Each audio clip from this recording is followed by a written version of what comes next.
nimekueleza kwa sehemu kuhusu kumjua Mungu alivyo. Maana ya pili, maana nyingine ya kumjua Mungu, maana yake ni kujua, kuelewa alivyovibeba ndani yake.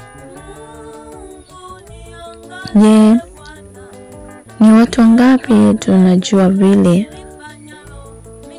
alivyobeba Mungu ndani yake kwa ajili yetu? Ukimfahamu Mungu utaishia tu kusema mimi namjua Mungu, lakini usijue alivyobeba vinavyohusiana na maisha yako. Lakini ukiingia kwenye kiwango cha kumjua Mungu, utajua pia na vile alivyobeba ndani yake kwa ajili ya maisha yako. Ndani ya Mungu amebeba vitu vingi sana. Ngoja nikueleze vichache tu. Kitu cha kwanza kabisa, Mungu ndani yake amebeba uweza. Kwenye Mathayo 20, Yesu akajibu akamwambia, "Mwapotea kwa kuwa hamyajui maandiko wala uweza wa Mungu." Rumi 1:16.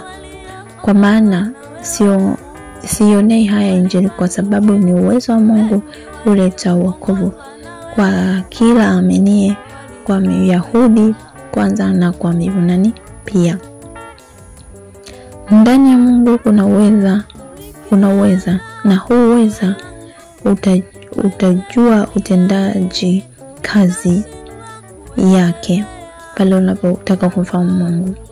Pale wewe unapotaka kumjua Mungu, sio kumfahamu Mungu.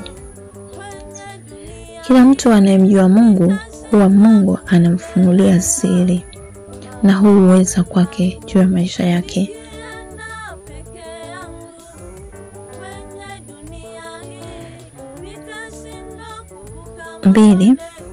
Pili, Mungu ndani yake amebeba nguvu. Wakolosai 2:12. Mkazikwa pamoja naye katika ubatizo, na katika huo mfufuliwa pamoja naye kwa kuziamini nguvu za Mungu aliyemfufua katika wafu. Pia kwenye kitabu cha Petro 1:15, nanyi mnalindwa na nguvu ya Mungu kwa njia ya imani, hata mpate wokovu ulio tayari kufunuliwa katika wakati wa mwisho. Pia kwenye kitabu cha Hesabu 23:22, Mungu amewaleta kutoka Misri, naye ana nguvu kama nguvu za nyati. Ndani ya Mungu kuna nguvu, na hizi nguvu zina utendaji kazi wake. Utajua utendaji kazi wa nguvu za Mungu kwenye maisha yako pale utakapomjua yeye. Mungu ataanza kukufunulia hatua kwa hatua udhihirisho hizo nguvu zake kwenye maisha yako. Na 3, Mungu ndani yake amebeba mamlaka. Zaburi 145:13. Ufalme wako ni ufalme wa dhamani zote, na mamlaka yako ni ya vizazi vyote. Pia kwenye Danieli 6:26, mimi naweka amri ya kwamba katika mamlaka yote ya ufalme wangu watu watetemeke na kuogopa mbele za Mungu wa Danieli, maana ndiye Mungu aliye hai adumuye milele, na ufalme wake ni ufalme usioharibika, na mamlaka yake itadumu hata mwisho. Mungu anayo mamlaka ambayo Biblia inasema ni mamlaka ya vizazi vyote.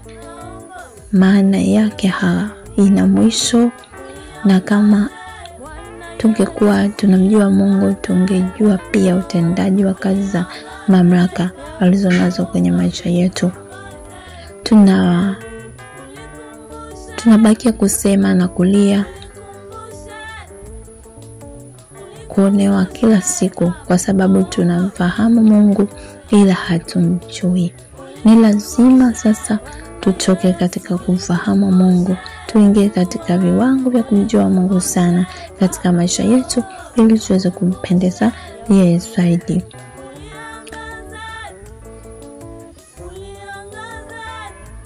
Pointi nyingine, Mungu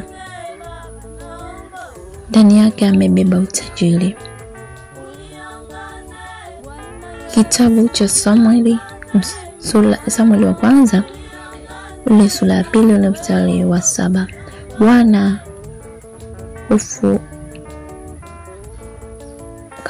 Bwana hufukalisha mtu naye hutajirisha, hushusha chini tena huinua juu. Bwana hufukalisha mtu naye hutajirisha, hushusha chini tena huinua juu. Nyakati wa kwanza 29:12 neno la Mungu linasema, utajiri na heshima hutoka kwako wewe, nawe watawala juu ya vyote. Mikononi mwako mna uweza na nguvu, tena mikononi mwako mnakuwatukuza na kuwawezesha wote. Ndani yake Mungu amebeba utajiri kwa sababu yeye ndiye muumbaji, na utajiri wa Mungu alionao ni wa ajabu. Hauwezi kulinganisha na chochote kile. Utajiri wake ni wa aina yake. Kwa hiyo tunapokuwa tunamjua Mungu, atatupatia utajiri alionao ili tuweze kumtumikia sawa sawa na mapenzi yake hapa duniani katika kulitimiza lile kusudi lake.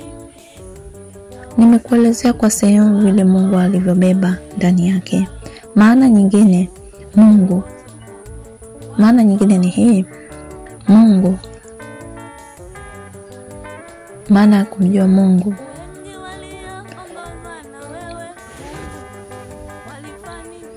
Hii ni maana ya 3. Maana nyingine ya kumjua Mungu. Mungu maana yake ni kumjua, kumuelewa utendaji kazi wake. Kumjua Mungu, utamjua pia utendaji kazi wa kazi zake, lakini kumfahamu Mungu hautajua utendaji kazi wake.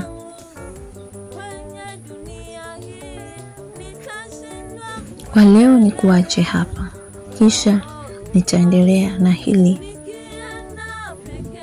somo zaidi ili uweze kufahamu. Mungu akubariki. Subscribe ili kupokea taarifa ya kipindi kingine cha maarifa ya bure. Mungu akubariki.